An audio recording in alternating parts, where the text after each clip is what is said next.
Olá, meus amores, tudo bem com vocês? O meu nome é Gleicia Santos e sejam bem-vindos a mais um vídeo do meu canal. O tema da minha aula de hoje é Brasil colonial. Então, roda a vinheta!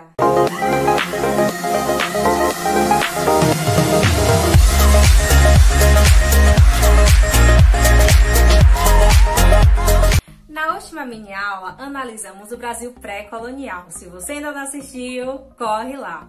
Que leva esse nome justamente por não ter tido nesse momento uma política de povoamento pelos portugueses. Mas só que essa realidade ela passa a ser alterada com a questão das invasões estrangeiras, como por exemplo pelos franceses, e também com a crise econômica que Portugal vinha passando pelo fato da concorrência do comércio das especiarias. Isso faz com que a coroa portuguesa comece a entender como necessário o povoamento, essa questão da colonização do Brasil, dando início ao período colonial, que vai de 1532, quando ocorre a fundação da Vila de São Vicente por Martim Afonso, até 1822, quando há a independência do Brasil. Então, dando continuidade, é instaurado o regime de capitanias hereditárias, que divide todo o território em 15 lotes de terra, dando aos donatários, que recebiam dois documentos importantes. O primeiro era a carta de doação, mas vale ressaltar que eles eram os responsáveis, mas não os proprietários. Todo o território continuava pertencendo à coroa de Portugal. E o segundo documento era a carta foral, onde tinha os direitos e os deveres dos donatários. Entre os deveres estava a questão da proteção, do povoamento, essa questão da colonização. E também está pagando os tributos à coroa portuguesa.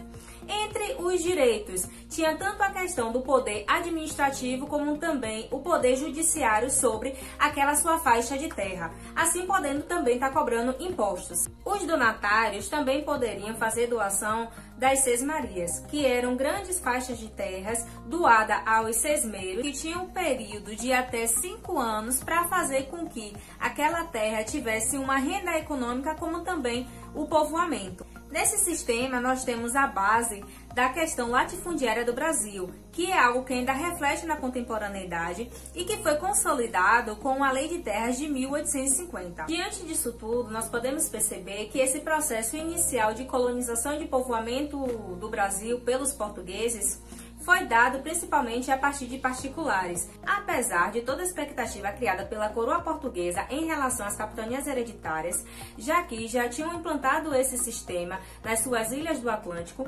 Aqui no Brasil, somente 2 capitanias conseguem ter êxito, que é a capitania de São Vicente e a capitania de Pernambuco, tanto pela questão climática, como também do investimento que os donatários fizeram em relação à produção da cana-de-açúcar, que era um produto com grande valor comercial na Europa, e também o principal produto de exportação do Brasil, mas não o único, como veremos na aula de economia colonial.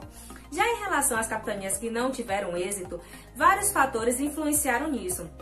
Tanto a questão da falta de recursos financeiros dos donatários, já que eles eram membros da baixa nobreza, como também comerciantes, a falta de experiência em relação às capitanias hereditárias, como também a grande faixa de terra, que isso dificultava essa administração, já que não havia uma centralização no Brasil, algo que favorecesse o contato entre os donatários e a coroa portuguesa, por conta dessa distância espacial, o que dificultava e muito a questão de um apoio da coroa portuguesa ou de qualquer retorno. Outro fator também que é muito importante é em relação à questão da revolta dos povos originários, porque nesse período colonial, todo aquele sistema de escambo do período pré-colonial agora vai ser substituído pela escravidão dos povos originários, que resistiram muito durante todo esse processo de subjugação.